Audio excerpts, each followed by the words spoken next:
Hello, welcome to The Healing Artist. I'm your host, Frida, and friends, today I have a treat for you. We are being joined by Mark Winters. He is a Texas-based acoustic rock singer-songwriter, blending poetic lyricism with a background in aerospace and engineering. His melodic blues-influenced songs are built for listening on stage, on the road, and in quiet moments in between. Hello, Mark. Welcome to The Healing Artist. Hello, Frida, and thank you for having me and for having such a kind and loving disposition. So, Mark, how did you go from aerospace to songwriting? What's the journey? What's this in Oh. between? Aerospace, yeah. I've had this strong affinity my whole life for math and science. The more I studied it, the more I really enjoyed it. Um, and that part of me is super curious. And, the more complex a system is, the more I'm curious about it. And that led me uh, to the applied mathematical and science fields of aerospace engineering, which the two branches of aerospace. There's the orbital mechanics people who study space travel, and then there's the computational fluid dynamics people who study atmospheric travel, either through air or water or other mediums. Um, and the believe it or not, the deeper, darker secrets are still in the atmospheric flight where us human beings live, and where the fishes live, and even the best AI can't solve the problems in mathematics in those fields. And so I was just drawn to that. On the other side of my brain, my grandmother, when I was 5, somehow put a spell on me, and being the rambunctious, testosterone-filled young man I was running, she slowed me down, and I woke up in her sewing room writing poetry and painting Hmm. when I was 5, of all things. Yeah. And so I've had this juxtaposition of philosophy and art. I'm going to call it that's my left-handed me because I'm ambidextrous, and so the left-handed me has this creative, connected element to it, and the right-handed me is, the engineer or the scientist, the disciplinarian kind of person. And so, for most of my, life growing up, most of my early adult life, music, it it moves me. Um, there's always a theme song, for whatever I'm doing. If I'm surfing or Really? rollerblading or running, right? There's always a thing. There's always a theme song that I that love vibes that. with the moment, right? That's I don't so know. interesting. Yes. Yeah. I'm not sure if you have that same, style of accepting energy like that whenever you're doing something. I Uh, don't, but I really can understand you saying that you do. Like you sharing that. I'm like, oh, that's awesome. I love that. yeah, yeah. So for me, I'll just call myself a listener and and a recipient of the musical energy and vibes all Mhm. the way up until 2011. And I decided I really wanted to do something with music. And so I picked singing a song to my beautiful wife for our anniversary. That was my step off point into actually making music myself. Mm. And so I bought a guitar from a friend who had a guitar shop here, and he taught me how to play and sing a song. And I surprised my wife at our favorite Italian restaurant for our anniversary. Oh, you Um, did it big time. You actually did it for yes, people also. that is the nature of my personality. Okay. You'll figure that out. I'm like, okay, uh, go big or go home. I love the extreme side of just about everything. And so I knew I wanted to put myself out there, which would make me really care about it, Mhm. right? And really put the time in to do, the best job I could do with that particular song. And, I've written poems for people, I've given people hugs, I've done a lot of things that have had spiritual and personal satisfaction. But when I sang a song to my wife, it was like 10 times the amount of this goodness. It just Yeah, gives you me got the chills juice. thinking about it. Oh, the juice. Yes, that. I'm gonna steal that phrase. Yeah, it had the juice. I needed more of it. And so I found myself then, my wife would tell you, obsessed with actually learning properly how to do the thing. Hmm. And so I bought a bunch of courses online through Udemy and watched a bunch of YouTube videos and taught myself with, video guidance to, to read music and to write music. And, I found, learning to play an instrument to be very, lots of great resources online to teach yourself. And so, guitar was my first instrument. The hardest thing for me was vocalizing, right? To teach myself how to use my voice. Hmm. Um, and so, I don't think there's not enough YouTube videos to teach someone how to sing. It's such an organic human thing that I found myself a vocal instructor to really help me understand, my instrument, my voice, and how to express myself. And so, sort of fast forwarding along then as I started singing and playing, just the joy kept building. But I kept changing the lyrics Hmm. for the songs that I was singing. Hmm. Ooh, that's Um, interesting. Yeah. when I, Impermanence. when I was born, I came out seeing the beauty of the world and the people in it, and I always look to tease out that those amazing elements to people that I meet. Um, and so when I started writing, I wanted, when I started singing, I wanted the song to say a thing. And if I just changed a few of the words, it could say the thing, because I can't sing words I don't agree with. Um, Sure. yeah. And so it led me to start writing my own songs in late 2018, 2019.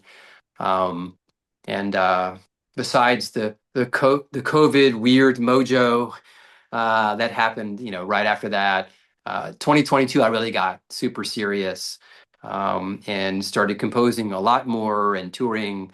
In last year, I did 2 long tours, and this year I'm touring. And so, taking the journey from aerospace, where I was building helicopters and airplanes and introverted and enjoying the right-handed me's work. The left-handed me was starving, and so finding an outlet for that and finding that passion was an amazing unlock for me. And I find I can use both sides of my brain when I write.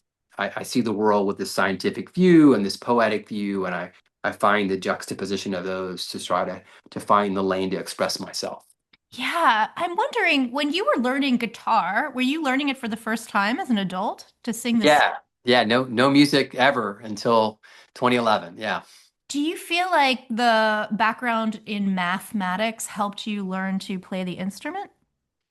Frida, I've heard often people say that there's an affinity between music and math. Yeah. My own personal experience, um, I think an instrument like learning the guitar, like you said, was uh, it appealed to two things. One, there was just something cool about, a guitar, and there was just like, okay, there's a cool factor to it.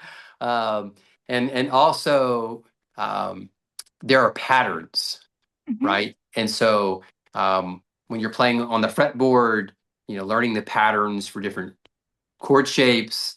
There's a rhythm, understanding rhythmic elements. Those are very mathematical. And so my science brain, my engineering brain locked onto those. And I could really learn, uh, I'm going to call it like the memorization mode. So, Yeah. when I was first learning, I learned through something called tabs, which for guitar players, it's a a it looks like a musical staff, but it's not. Um, and it has six lines on it, so that represents the six strings of the guitar, and it tells you when you're playing a song where to fret the guitar to make a certain note. Okay. So think about it like it's numbers. So you'd see on Mm-hmm. one line in a row 5, 3, 1, right? And that on that particular fret, on the third fret, if you play those strings, you get a certain sound. Mm-hmm. Uh, and so there are, so you're memorizing it first, and then you start learning some patterns and shapes on the guitar. Um, and so that super heavy math and science background, very helpful to just pick up the system. Yeah. And so, yeah, early on, it was super helpful. I think it was a little bit harmful too, because, if you learn the piano first, um, and the composition of a thing, I think you learn more the innateness of the melody and the chords and the feeling becomes a little more natural than on the guitar. The guitar is a little bit more of a simpler instrument. Mm. And so I think you lose some of the artistic elements that you would pick up with the piano if you play the guitar first. You can eventually learn them, but I think it starts you on a path that's a little more narrow. Interesting. When you're writing your music and sharing it, and you said you were refining the language around it and sort of honing in on what do you want to share? What is the thing? When you're sharing that message and honing in on those words, is it for you or is it with your community in mind that you're sharing that with? Or how does that work? Are you writing for yourself first, or do you feel like you're channeling that through your body and then you're sharing it outward, or are you writing it for the people? What does that look like? Ooh, that's a great question. Very introspective. Um, uh, Music for me always, a composition for me about that, always starts from a feeling that I get. Um, Most of the time, the world gives it to me, or the energy of the world is sort of sharing a thing with me. Um, and like I wrote a song called Swaying Tree. Yeah. Okay. And I'm out in the park, sitting on a bench, just breathing and finding my center. And there's a small wind blowing. There's this beautiful oak tree. It's just swaying in the wind with me, right? And as I'm thinking about it, I'm like, okay, I've learned to open myself up to that energy. And if Yes. Yes. I breathe it in, like, how's it making me feel? And then I have to sort of scribe then, like, okay, what's this feeling to me? Am I feeling, am I feeling a poem? Am I feeling, um, am I feeling an emotion that I need to, uh, you know, to better get to know? Do I need to breathe it in some more? Um, you know, uh, and then as I let more of that in, right, in this particular situation, I'm like, okay, you know, the tree's swaying, I'm swaying, sometimes, we're just, we're not who we seem to be. Sometimes we stop and become a point in time, and then we remember to sway again, right? And then I'm ruffling and gliding along. And so the poetry for me starts unfolding in an emotion. And so um, then from that, like I don't have my guitar, I don't have anything with me, right? So I usually just take my phone out, pop a note open, and just narrate what am I feeling, like almost like stream of consciousness. What am I feeling, Cool. right? Yeah. And then from there, I'll try to, I'll let it all out first before I try to organize it. And Hmm. then once it's all out of me, then I'll try to start organizing it. My engineering background is super helpful there, just to sort of sort through it all and make some structure to it. And then what's the melody? What was that?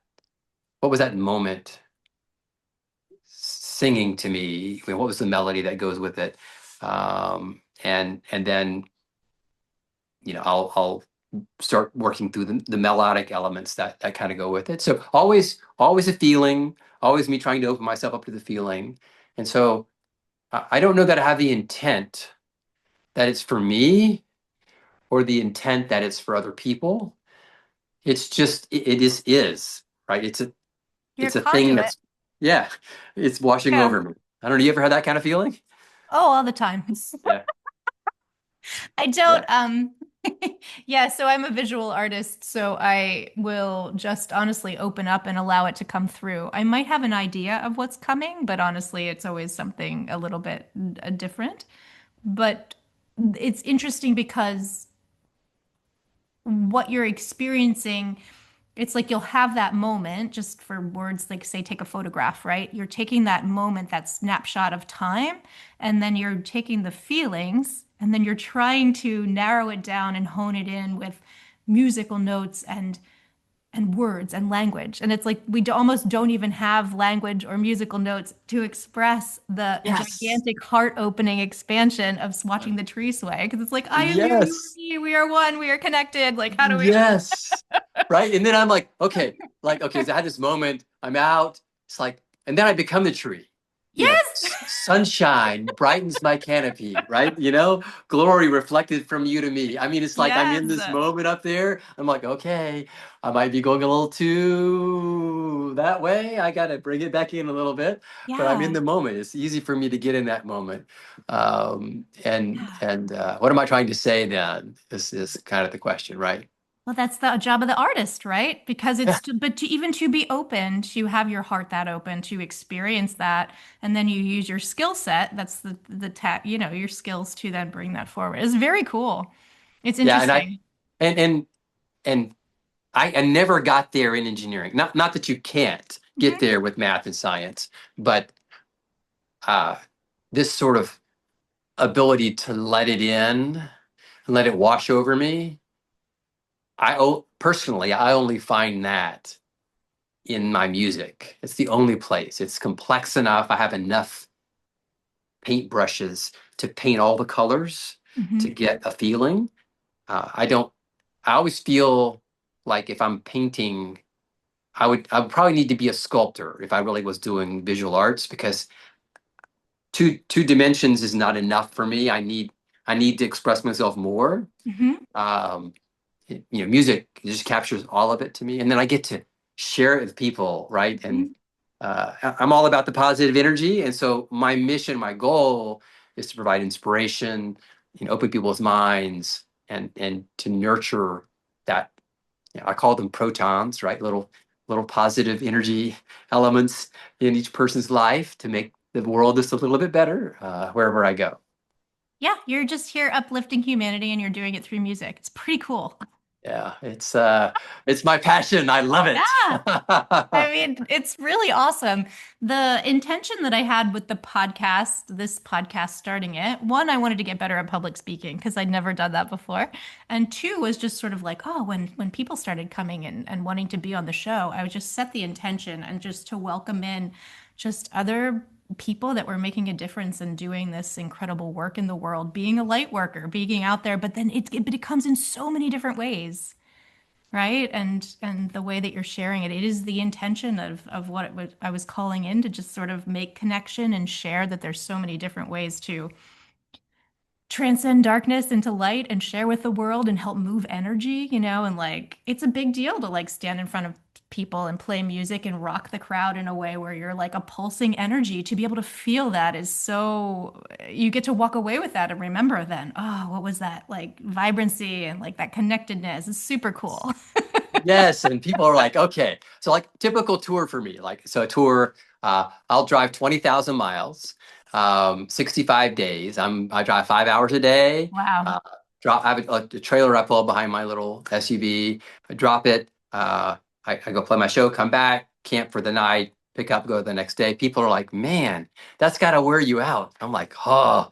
I get in front of the crowd and it's like, oh, all this energy. And then I Mm, just can't settle down. The next day, I'm like, let's go, baby. yeah. I'm ready to go. So it doesn't I don't get tired, right? I guess I get refreshed and I Yeah. feel like I'm just, in my element, Yeah, that's great. You're probably an extrovert too, then, I guess, because you're rocking it with other people in the room. I have both sides of my Yeah. personality, so I can I can just be happy. I love reading fantasy and science fiction, and I could just be happy, you know, sort of, in that introverted world. I could study math and science. Um, and then the other side of me is this, that gets this nourishment.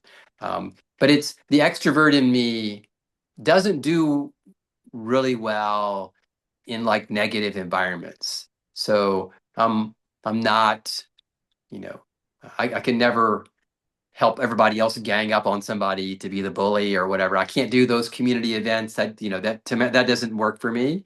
And so if there's something that is making the world a better place, I can be a part of that and be an extrovert.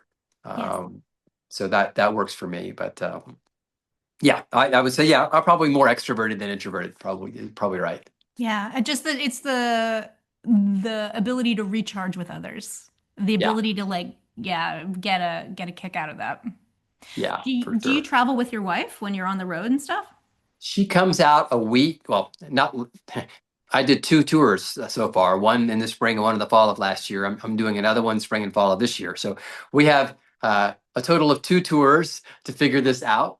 And I tell you, the journey for her has been very, much more difficult. I think she's had she had me as an engineer, right? And doing things engineering and life sciences oriented, and then all of a sudden I do this pivot, and here I am, the artist.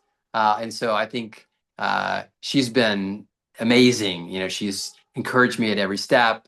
You know, you should be true to yourself, and so she does everything she can to help me.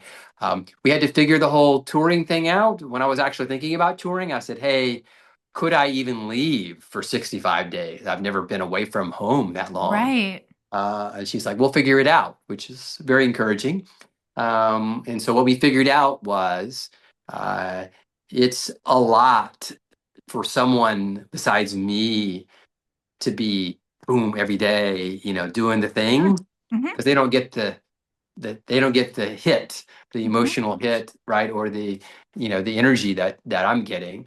And so we found that if she comes out one week each month that I'm traveling, and during that week, maybe I'll only play four shows. Right. And then three of those days we love to go hiking in national forests. Hmm. And so we'll go hiking those days. And then I'm back at it and she's back home. And that's been a great cadence. And we're doing that here this year as well for spring and fall. I tell you, it's nothing more energizing than the day I get to pick her up from the airport. I'm Yeah. like, all right, I'm going to get my sweetie. So yeah, it's good, and she's a super supporter. Yeah, I love that. So you have a tour you said coming up in March. Where is that taking you? Yeah, so I leave in late March, and I head out of Texas. I sort of zigzag through Texas and then out through. I think I kind of loop through Arkansas and then New Mexico and then up into Canada. Hmm. And I play down the coast.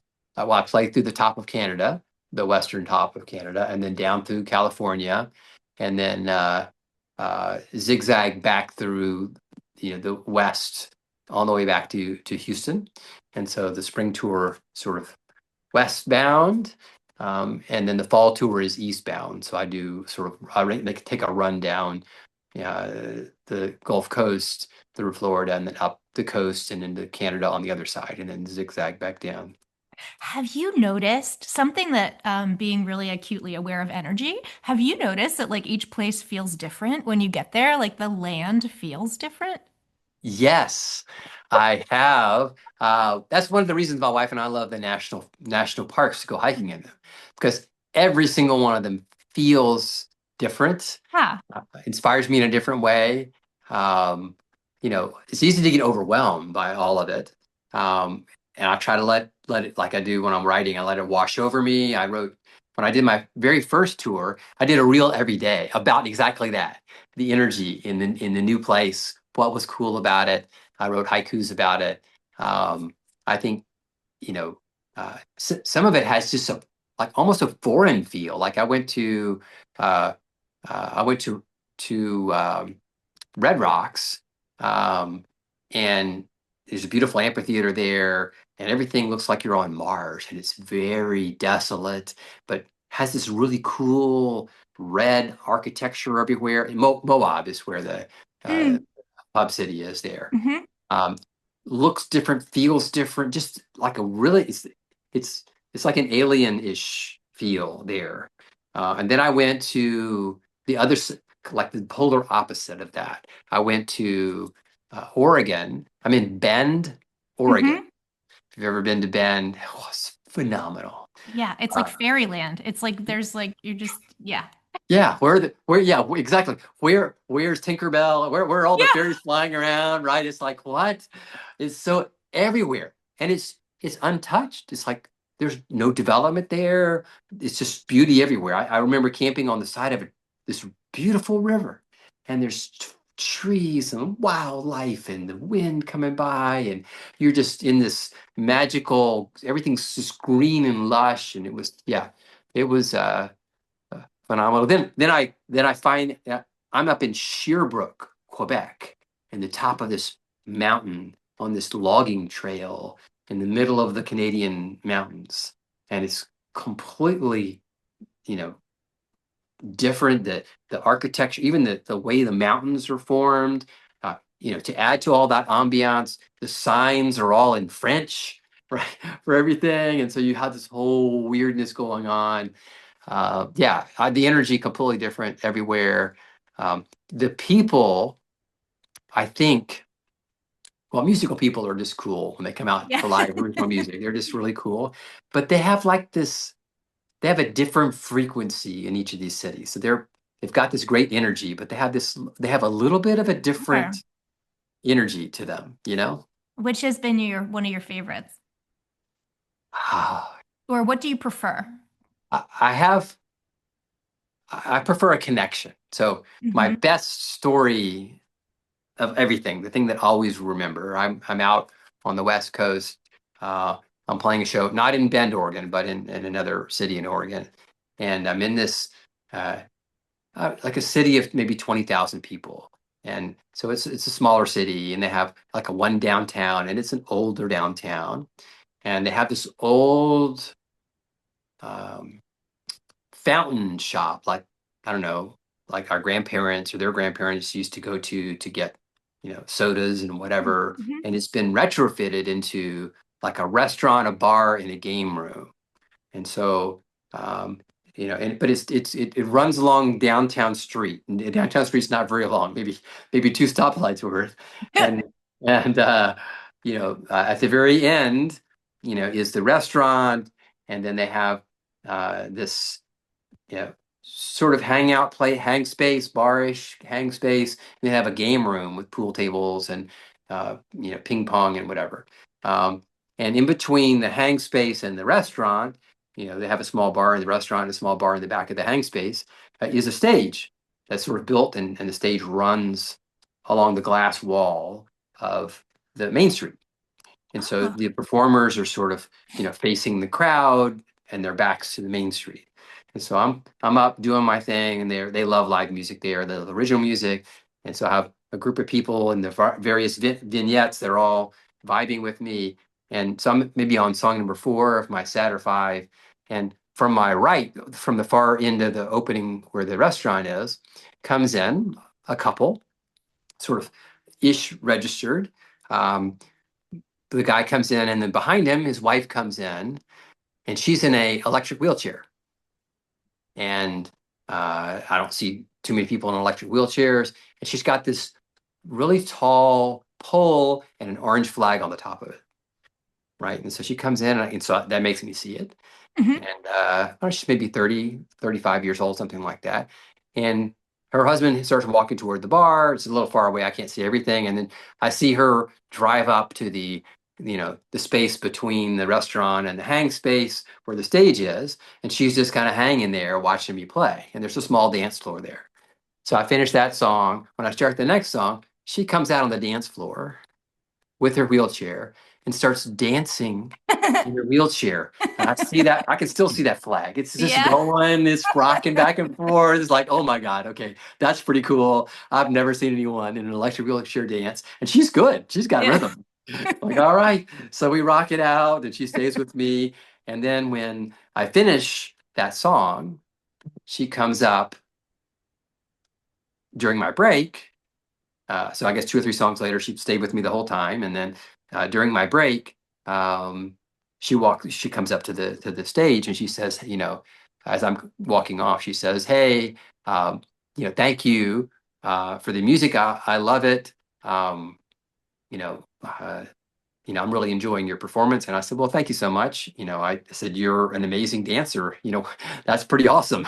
I can't say I've ever seen anyone dance like that before. You're pretty amazing." She said, "Yeah, I have a degenerative neuromuscular disorder. It's hereditary. And my mom had it, and my grandma had it, and there's no cure. And the way we fight its progression is to go out and find positive energy in the Mm. world and just immerse yourself in it." Mhm. She said, "I'm immersing myself in your positive energy." And I said, "Okay, I'm about to cry now." She said, "Will you hold my hands, right, and say a prayer with me?" And I was like, "Okay." And so we did. And she stayed with me the rest of the night. And then 2 or 3 other people came from that community. One guy playing the bongos, and I got him to start sitting in with me. And we had this community moment, you Yeah. know? And it was just so rich. It was amazing. Mm. Um, so that's my favorite Yeah. when people touch each other like that. Yeah. Absolutely. Yeah. Yeah. Oh, that's a beautiful story. I love that. Yeah. Thank you for sharing. Yeah, for sure. It's near and dear. I can still see her and yeah, yeah, Mhm. It's so nice too when you find community in a way where people are, like you said, they brought bongos and like people that are willing to include themselves and are willing to participate, like a willingness to become part of something, as opposed to like that separation. yeah. I find, Frida, I find, um, there's a certain, you have to be at peace with yourself in a certain way, right? To let that in. And I see so many of my friends, either they're just uptight and they don't have the confidence. They want to be perfect. What, I don't know, whatever baggage they're bringing with them in their head that prevents them from opening themselves up so that they can share in those experiences. Yeah. And it's sad. You know, I'll always take someone to come in and sit in with me and share the energy. Okay, we're not perfectly rehearsed. And okay, if we're singing a harmony, maybe one of the notes was off or whatever. But you know what? That's not what it was about. Yeah. It wasn't about perfection, right? It was about human connection. And to me, that's where I live. So cool. So fun. Amazing. And I like you're love on the all of same vibe as me for sure. it.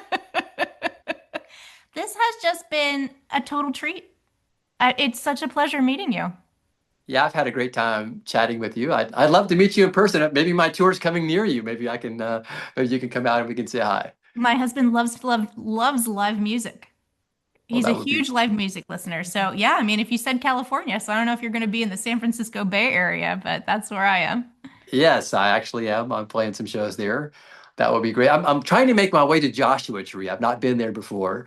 I don't have any shows there yet, but I do have a few shows in the San Francisco area. Love to connect with you all there. Yeah, fantastic. Well, we will definitely keep in contact with email and find out more about that.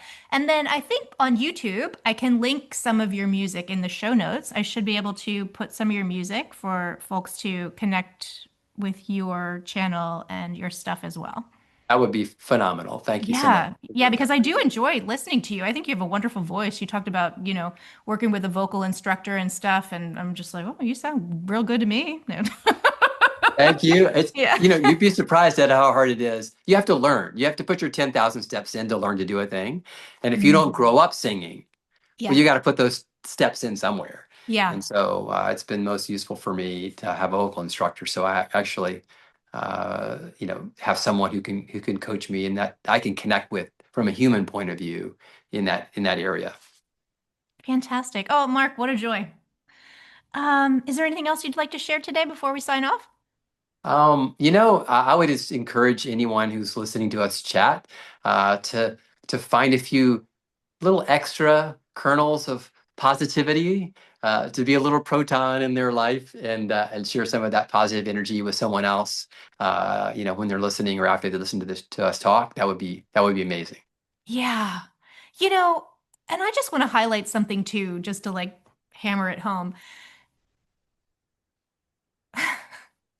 We're allowed to change in life. We're allowed to do one thing for a period of time and then go, oh, I'd like to do something else. And it's not that that other part of you isn't part of your life always. It is a piece of who you are, but you're allowed to go on a whole different journey. And like when you were talking about touching your body to the land in so many different places, I'm just almost tearing up because I'm like, honey, what else is there? Like you got it. You got the key. You unlocked it. That's it. That's the Yeah. magic. That's the joy. That's the thing. We follow our bliss. We follow the things in life that lights us up. That is the answer. And it all ends up falling into place. It might not look like what we thought it was going to be, right? I love Like, that, Frida. I love that energy. I love that, allow yourself to change and be comfortable yeah. with the new you. Um, I think you would be a fun person to write a song with. I would love Oh, to yeah. do that at some point. That would be really cool. You've got such great energy. I could really, really enjoy doing that. Oh, Mark, thank you so much. And I just wanted to tell you that I love you. God, Universe, Source loves you. And I hope that you have a wonderful day. Love right back to you, Frida, as well.